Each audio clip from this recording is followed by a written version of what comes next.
Hey everybody out there in TV land, Eddie the Tattooed Realtor reporting live from outside in my backyard.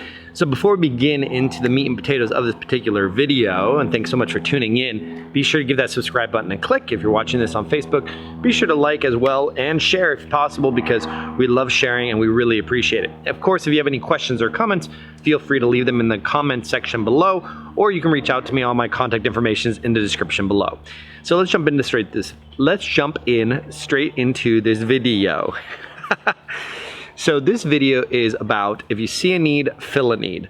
And I come to you in a different uniform today than I typically do, and I don't really talk about it too much, but I thought I would talk about it during this time, because especially when people have time to think through this whole, quarantine thing because of COVID-19. So back in, when I got into real estate, I think I told you guys this story. Maybe I'll make a video about it later of how I got into real estate. But when I was in real estate, I was in real estate for about, it was about three to 4 years, plus or minus. And what I noticed was that the photos on the MLS were very, let's just say subpar. The quality really wasn't that good. And then what I also saw was there was a lack of being able to virtually visit a home through 3D or through a virtual reality means. And so my mind and all the juices started flowing. And then one realtor that I had known during that time ran into a camera manufacturer that had a 3D camera coming out. He just happened to have it. I was able to play around with it, explore it, kind of test it out.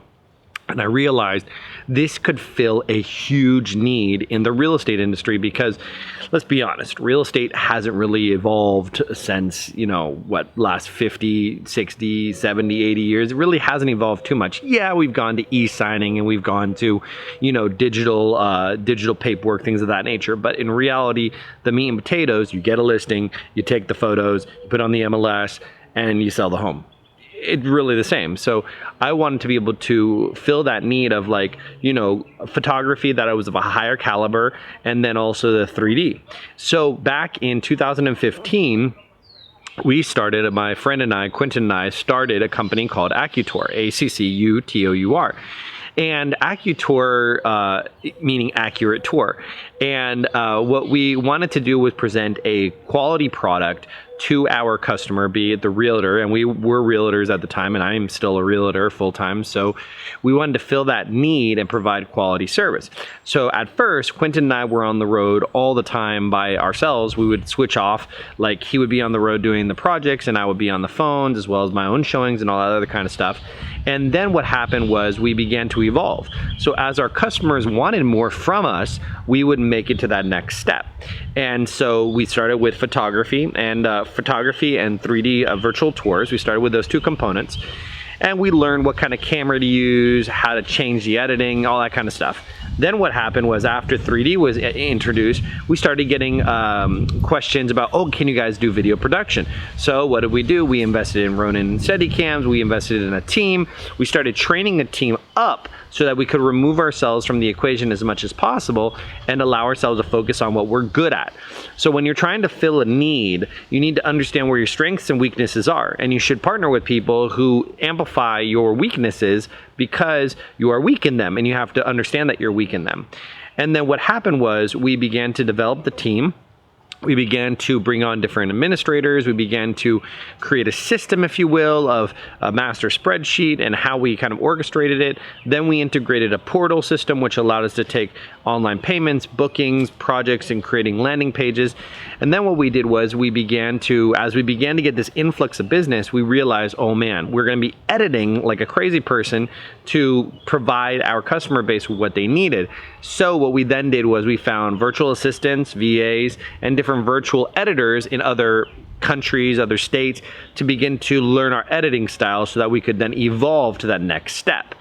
Then after we introduced video, we introduced drone, and we got the licensed and insured drone pilots. Of course, we're doing everything, and I believe wholeheartedly that whenever you do anything, you got to do it to the best of your ability. We are fully licensed and insured. We are a corporation here in the state of Florida. We file our taxes, we pay payroll. I mean, there's like tons of things that we do, and owning a business is not easy, but it's definitely worth it. So I encourage you during this time of, let's say you're like locked down in the home a little bit more, your listings are kind of like not really doing a whole lot, you're not getting a lot of new listings. By the way, I'm gonna be coming with a video of a couple new ideas that I have in addition to the last video that I did. And let's say you just have a little more time. Begin to look at the industry that you're in, be it real estate, and think to yourself, well, what needs are there and how can I fill them? And maybe it's not real estate. Maybe it's something else that you're thinking. Maybe you're thinking like, man, I see a lot of people are leaving their dogs at home. I want to, like, how can I fill that need? Do I start a dog walking business? Or, hey, I really like playing video games, you know, but this is missing. You begin to find and see those missing cogs of the machine and where you can plug in. And where you can plug in is a potential for a business, potential for a stream of income, potential for something that could radically change you and those around you, your lives, okay? So something definitely to think about. So once again, if you see a need, fill a need. And it's okay if you mess up. I forget who said it, but it was said that if you're going to fail fast, fail often, so that when you fail, you learn from those mistakes. You're able to progressively move forward like, ooh, I shouldn't do that again. So anyways, guys, just a thought for you on this lovely Thursday here in Southeast Florida. Once again, feel free to give that subscribe button a click if you're watching this on YouTube. If you're watching this on Facebook, a like and a follow would be awesome. And by all means, please share this video to anybody you think would make, that would really benefit from seeing it. And I'll catch you guys on the next video. I hope you guys have an amazing day, an amazing evening or morning whenever you're watching this. I'll catch you on the flip side.